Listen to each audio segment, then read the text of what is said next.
Les amis, soyez les bienvenus à l'émission de la vie, le Club 700, et que le nom du Seigneur soit célébré dans vos cœurs.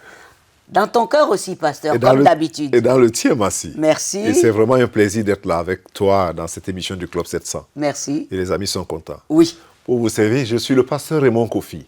En toute vérité, vraiment, c'est un honneur pour nous d'être là et de partager ces moments avec vous pour ces émissions du Club 700. Nous allons voir l'histoire de lui, qui était un gars très dur et redouté, redoutable par les autres. Il faisait beaucoup de mal tout autour de lui, mais il cachait quelque chose que les autres ne pouvaient même pas imaginer. C'était quoi? Regardez. Vous devez être digne de confiance, vous ne devez pas être un mouchard, vous devez être dur. Élevé dans les rues de Bakersfield en Californie, Louis Lomonaco ne se posait pas de questions sur ce qu'il devait faire pour être accepté. Vous devez être prêt à faire des choses que d'autres ne feraient pas. C'est ça aussi qui vous fait gravir les échelons, ça fait partie du jeu. Agir comme ça vous permet de gagner des faveurs, de gagner la confiance. Louis n'avait qu'1 an quand son père quitta le foyer.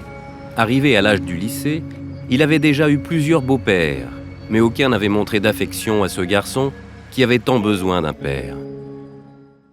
Un modèle d'homme entrait dans ma vie, puis s'en allait. Alors quand ça se répète, après un moment, vous vous dites que vous allez vous protéger. Ce moment arriva lors d'un Noël. Il avait 15 ans. Mon 3e beau-père, qui à l'époque était celui qui était resté le plus longtemps avec nous, vint nous visiter chez ma tante avec un cadeau de Noël pour ma sœur, mais rien pour moi. Il ne me prêta même aucune attention, alors que ça faisait 9 ans qu'il était avec nous. Ce fut la goutte d'eau qui fit déborder le vase. À partir de ce moment, je ne me suis plus soucié de rien. Louis arrêta le lycée et se mit à escroquer, à voler et à vendre de la drogue. À 20 ans, il avait déjà un long casier judiciaire pour vol, agression et vente de drogue. Il avait aussi de l'argent, la reconnaissance de la rue et le respect des membres des gangs. Mais il dit que quelque chose lui manquait. Vous avez de l'argent, une belle voiture, des potes. Vous avez une façade de dur, de gars qui a tout et qui contrôle tout. Mais au fond de vous, il y a le vide. Pour tenter de combler ce vide tout en gagnant plus d'argent, Louis se mit à passer des armes à l'extérieur du pays, en échange de drogue. Mais après chaque deal, il ne pouvait s'empêcher de penser au prix qu'il allait un jour devoir payer. À un moment, j'ai dû m'asseoir et me dire « ça pourrait mal tourner. Qu'est-ce que je peux faire pour éviter de me faire tuer ?» Aucune décision n'est gagnante. Aujourd'hui, vous pouvez être tué, comme vous pouvez être obligé de tuer quelqu'un. C'est horrible. Vous réalisez que vous pensez tellement comme les gens de la rue que personne d'autre ne peut vous comprendre. Et c'est le moment où vous vous dites que vous devez changer, parce que votre vie est perdue. Vous êtes complètement vide. À 29 ans, Louis fut arrêté et reçut 3 ans au cours de la négociation de peine. En prison, il réfléchit à la direction que sa vie avait prise. J'avais obtenu tout ce que j'avais recherché. J'étais couvert de cicatrices. J'avais des cicatrices éternelles, des cicatrices de combat. J'avais des amis qui avaient été assassinés. J'avais tout eu. Mais parfois, quand vous parvenez à ce que vous voulez, vous réalisez que ce n'est pas nécessairement ce que vous désirez. Dans la solitude de la cellule, Louis dit qu'il entendit quelque chose. J'ai entendu une voix me dire « Va à l'église avec ta grand-mère ». Juste ça, sans arrêt, tout au long de la journée, toute la semaine. Alors un jour, pour que cela cesse, j'ai dit « Ok, j'irai ». Et ça ne s'est plus répété. Après sa libération, Louis tint parole. J'étais dans un foyer de transition sur Union Avenue, à Bakersfield, en Californie. Ma grand-mère m'a invité à l'église. L'atmosphère était très forte, une atmosphère d'amour. J'avais l'impression qu'elle était descendue sur moi pour m'entourer. Une voix m'a dit « J'en ai dompté des plus durs que toi ». Je me suis avancé et j'ai donné mon cœur au Seigneur Jésus-Christ. J'ai senti une liberté. J'ai senti que j'étais pardonné. Louis se mit à reconstruire sa vie avec Christ au centre. Avec les années, il devint l'homme, le mari, le père qu'il avait toujours espéré devenir. Vous commencez à vous épanouir, à devenir la personne que Dieu a toujours voulu faire de vous. Et le plus drôle, c'est que vous ne vous êtes jamais imaginé que ça pouvait être possible. Avec une fille à présent à l'université, Louis et son épouse Sarah élèvent leur fils. Louis s'assure que ses 2 enfants comprennent qu'ils sont aimés. Je rentre toujours en leur disant que je les aime et je suis fier d'eux. Mes 2 enfants m'ont demandé pourquoi je fais ça. Je leur ai dit que c'est parce que je ne l'ai jamais eu quand j'étais enfant. Et je veux m'assurer qu'ils connaissent l'amour de Jésus-Christ. Il raconte son histoire aux jeunes ayant eu un passé semblable. Les gens qui ont connu Louis avant confirment que le changement est réel. Denis Sterck est un ancien inspecteur de police, responsable de son arrestation. Aujourd'hui, il considère Louis comme un ami. Si vous l'aviez connu avant et que vous le rencontriez maintenant, vous verriez un changement énorme. Il a changé. Aujourd'hui, ma vie est épanouie grâce à l'amour de Dieu. Le jour où j'ai accepté Christ à l'autel et trouvé la liberté qu'il m'a donnée, s'il ne m'avait donné que cela, si je n'avais reçu que cela, j'en serais déjà content. Il m'a donné ce que j'avais toujours cherché en fait. Eh bien les amis, on entend souvent dire une main de fer dans un gant de velours. Pour lui, c'est un désir ardent d'amour et d'acceptance, portant un masque de fer, et comme c'est à l'intérieur que tout se passe, personne ne pouvait le savoir. Louis voulait se sentir aimé et accepté, avoir ce qu'on appelle l'estime de soi, qui lui donne cette assurance ferme, sans artifice. Eh bien mes amis, la vie est bizarre et surtout compliquée quand on n'a pas les bonnes clés pour tous les compartiments intérieurs qui s'ouvrent vers l'extérieur. Je m'explique. Il y a un créateur et sa parole, la Bible dit que Jésus-Christ, tout a été créé par lui et pour lui. Le verset de Colossiens 1,16 dit de lui, toutes choses ont été créées par lui et que ce soit dans les cieux ou sur la terre, vous avez les visibles et les invisibles, les trônes, les dignités, etc., etc. Alors mes amis, Louis, comme vous et moi, avions besoin de Jésus-Christ pour vivre la bonne vie qui commence à l'intérieur, dans notre cœur et qui affecte l'extérieur par nos actes et comportements. Lui, malgré les tristes détours, a fini par entendre la douce voix de Dieu. Aujourd'hui, c'est ton tour. Regarde, tu as entendu la voix de Dieu à travers ce témoignage. Alors, que vas-tu répondre? Je te conseille vivement de dire oui et que ton cœur guérisse. Que Dieu te bénisse. Amen. Merci, Massi. Le conseil, c'est de répondre oui. Et répondez vraiment oui. Mais ne nous quittez pas. À tout de suite.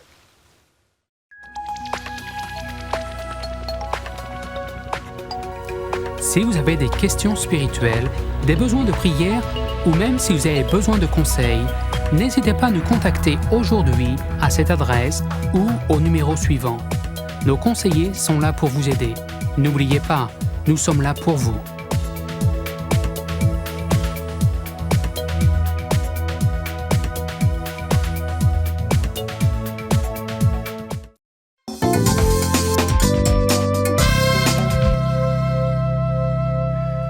Les amis, merci de nous retrouver dans cette émission que vous aimez tant.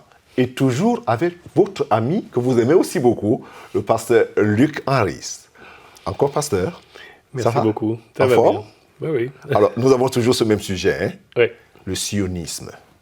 Aujourd'hui, j'aimerais que vous parliez un peu du sionisme contemporain et même du sionisme chrétien, ou bien dans la chrétienté. D'accord. Votre point de vue.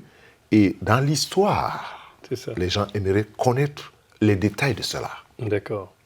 En fait, on fait un retour en arrière d'un point de vue historique et on repart en 1894. Alors, 1894, la plupart des gens savent que c'est l'affaire Dreyfus en France, qui était vraiment une affaire à travers laquelle on a réalisé combien de personnes étaient antisémites, foncièrement.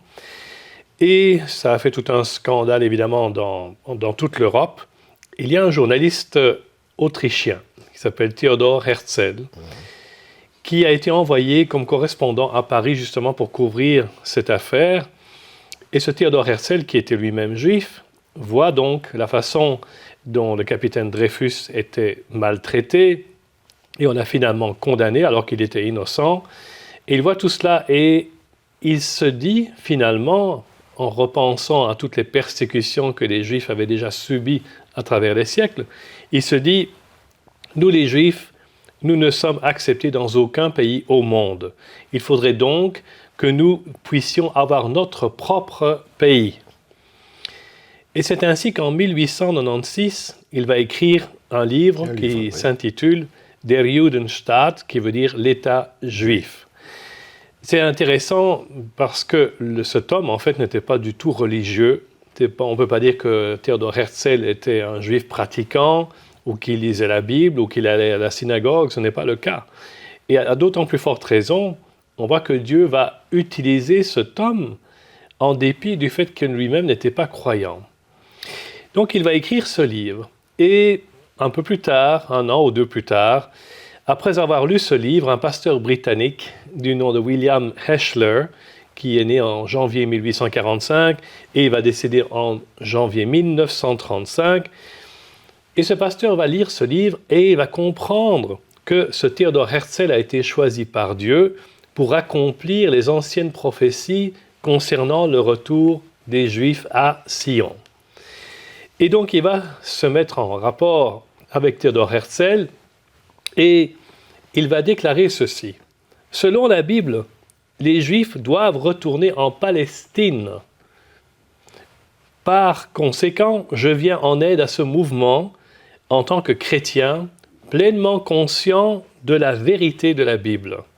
Alors pourquoi est-ce qu'il dit les Juifs doivent retourner en Palestine? Parce que le mot Palestine n'existe pas dans la Bible. Bon, alors là, c'est ça, cette déclaration.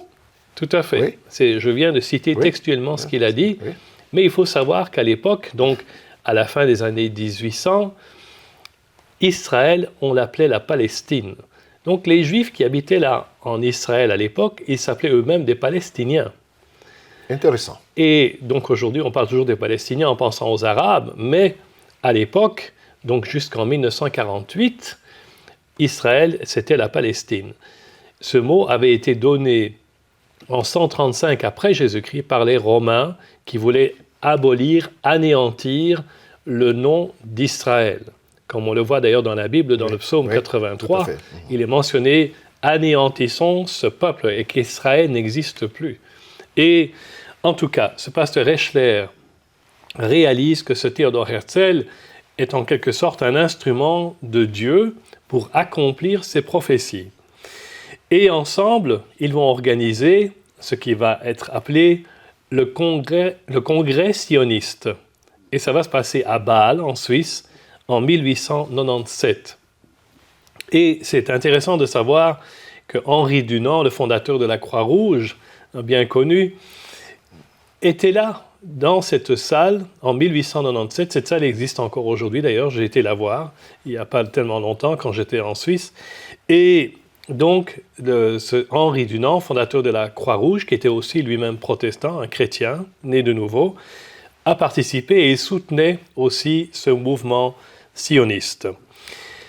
Et on voit par après que Theodor Herzl va écrire ces paroles étonnantes dans son journal, parce qu'il tenait un journal, et il écrit ces paroles. « À Bâle, j'ai créé l'État juif. Si je disais cela aujourd'hui, publiquement, un rire universel serait la réponse. Mais dans 5 ans peut-être. Dans 50 ans sûrement, tout le monde comprendra. » Et en effet, exactement 50 ans plus tard, donc en 1947, les Nations Unies ont voté pour la création d'un État juif. Donc ce qu'il avait écrit dans son journal, c'est réalisé exactement selon ce qu'il avait écrit. Donc le rêve est devenu réalité 50 ans après. Exactement. Alors là, c'était le premier congrès. Oui, en 1897. À Bâle, en Suisse. Ça, c'était le premier congrès, là où Henri Dunant était présent. Tout à fait. Et le pasteur William était présent. C'était le tout premier. Tout à fait. Et c'est de là où il y a eu le déclic. Exactement. Et donc là, on peut dire que ça a été la naissance du sionisme moderne, entre guillemets. C'est là que cette idée du retour à Sion a pris naissance, en fait, lors de ce premier congrès sioniste qui a eu lieu en Suisse. Et c'est intéressant de mentionner qu'en Suisse se trouve la ville de Sion également. Je ne sais pas si vous le saviez, mais il y a la ville de Sion dans le Valais. Ah bon? Voilà, moi j'y vais régulièrement, j'enseigne aussi là-bas. Donc c'est intéressant de voir le lien entre la Suisse, qui a comme drapeau la croix du Seigneur, et Israël, qui est le pays du Seigneur. Oui. Et c'est ces deux pays qui sont quand même étroitement liés. Alors je pense que le sujet est tellement important que non seulement quand on parle du sionisme contemporain, il y a d'autres liens sur lesquels on reviendra, je le pense certainement, parce qu'il doit y avoir d'autres personnes dans l'histoire qui, chrétiens ou non chrétiens, ont eu, peut-être utilisés par le Seigneur ou poussés par un élan de cœur pour parler de Sion ou du sionisme. Et ce serait intéressant que les téléspectateurs en sachent encore bien plus sur la suite. Mais ne nous quittez pas, les amis. À tout de suite.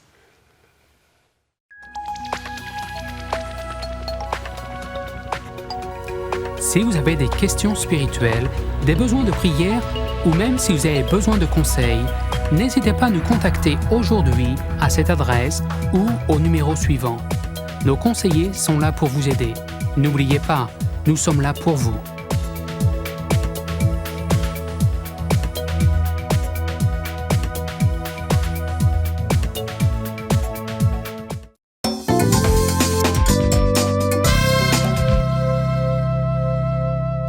Merci de nous retrouver au Club 700 pour voir la belle histoire de Willie Rogers. Un secret 101 ans avec un bon secret de longévité. Regardez. Dans la ville ensoleillée de Saint-Pétersbourg, Willie Rogers est en quelque sorte une célébrité locale. Cela fait des années que je connais M. Rogers. Déjà quand j'étais petite dans le quartier, il marchait beaucoup. Il possède une clé de la ville. Son anniversaire attire la foule, y compris des politiciens, et son portrait est exposé à une place enviable dans le musée de l'histoire locale. Pourtant, il se considère comme un individu tout à fait ordinaire, une leçon de caractère que lui et ses frères ont apprise très tôt. Mon grand-père paternel nous disait toujours « Personne n'est meilleur que vous ».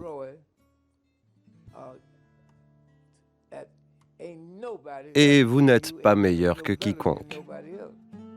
La vérité, c'est que peu ont vécu une vie aussi remarquable ou aussi longue que M. Rogers.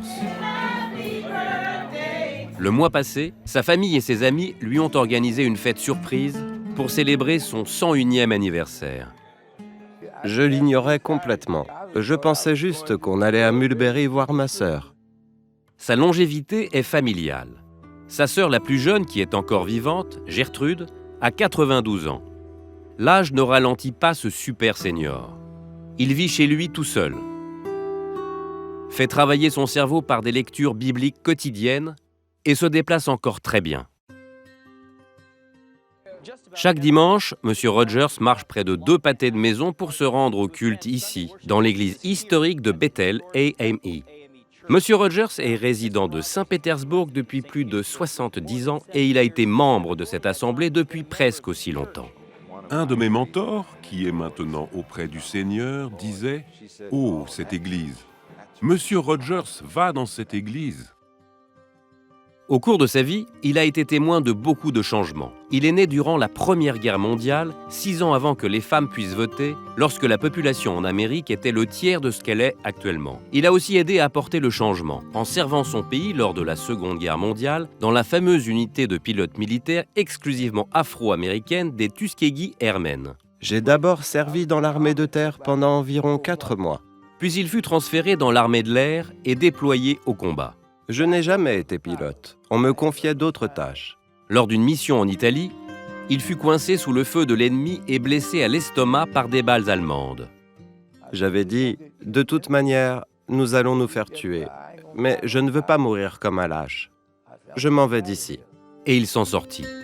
J'ai quand même passé près de 3 mois au 63e hôpital général de Londres, en Angleterre. Ce n'est que récemment que sa famille fut informée de cet épisode de sa vie, jusqu'alors inconnu. Au début, la première fois que j'ai entendu cette histoire, j'ai fait « Comment? Toi, papa? Vraiment ?» Parce qu'il n'en avait jamais parlé. Leurs recherches confirmèrent son statut de Tuskegee Airman certifié, dont la définition est la suivante. un homme ou une femme, militaire ou civil, noir ou blanc, qui servit à l'aérodrome de Tuskegee ou dans un quelconque des programmes issus de l'expérience Tuskegee. Les Tuskegee Airmen ont aidé à gagner une guerre. Vous avez aidé au changement de la nation pour le meilleur. Ces dernières années, leur héroïsme, leur sacrifice et leur rôle dans l'intégration de l'armée en tête du mouvement des droits civiques a été reconnu par une médaille du Congrès ainsi qu'au cinéma.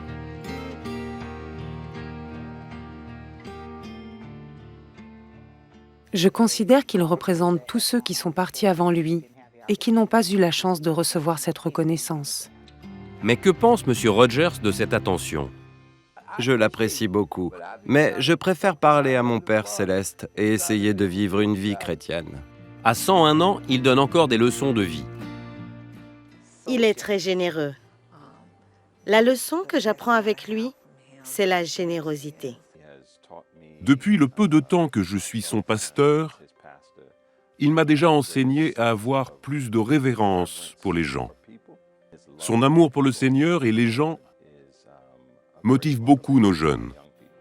Et malgré un fossé de 90 ans, ses arrière-petits-enfants disent qu'il est plutôt cool.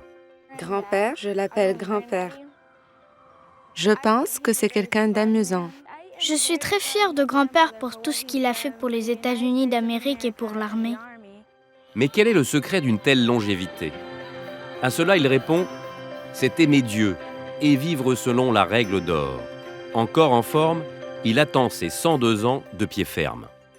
Nous allons voir combien d'années il va encore vivre, parce qu'il ne montre aucun signe d'affaiblissement.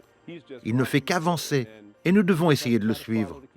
Willie Rogers n'est peut-être pas un nom très connu, ni mentionné dans les livres d'histoire. Il n'en demeure pas moins une chose. J'essaie juste de vivre en chrétien pour mon Père céleste. Son héritage de service, humilité et foi est indéniable. John Gee, CBN News, Saint-Pétersbourg, Floride. Vous vous rendez compte, il avait un beau secret. Oui, un cœur plein d'amour. Oui. Ensuite, pardonner aux autres. Oui. Et puis... ne pas manquer le culte le dimanche et faire sa marche. Chaque jour. Et ce vétéran de guerre a vécu toutes ces atrocités et a gardé un cœur intègre. Et sa mémoire, c'est sa mémoire qui se souvient de chaque chose, des détails, parce qu'il a développé quelque chose dans sa relation avec Dieu. Et a laissé aussi son cœur propre, parce que ça c'est, quand le cœur est propre, la mémoire aussi, le raisonnement est aussi propre. Et tout va ensemble, tout va ensemble finalement. Et c'est vraiment encourageant de le voir. Surtout aussi cette affaire de marche chaque matin et de ne jamais manquer le culte du dimanche. Alors personne n'a un argument à dire, je ne peux pas aller à l'église, non, pas d'excuse. À son âge, n'est-ce pas? Tout à fait. Tout à fait. Eh bien maintenant, mes amis, pasteur, tu es prêt? Peut-être. Nous allons, après tout ce secret de longévité, aller à notre question-réponse. Il n'y a qu'une seule question. Pasteur, j'ai un problème. J'aime plusieurs garçons, je ne sais pas comment choisir. Il n'y a personne à choisir. Excuse-moi, Massi, c'est le désordre. On ne peut pas choisir dans le désordre. C'est la réponse que je donne. En fait, on peut rien faire de bon quand on est dans le désordre. Déjà, bon? Oui, le cœur ici est déjà confus. Elle aime plusieurs garçons. Il y a un problème. Elle a vraiment un problème, comme elle dit. Alors, le conseil que je donne à la personne, c'est de recommencer à zéro. Comment recommencer à zéro? C'est de mettre chacun de ces garçons, de les laisser tranquilles. Ah oui. C'est sérieux, je ris, mais c'est sérieux. Oui, de laisser toutes ces personnes tranquilles et de se tourner vers le Seigneur.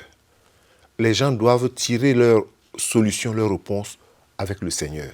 Seigneur, qu'est-ce que tu as pour moi? Qu'est-ce que tu veux pour moi?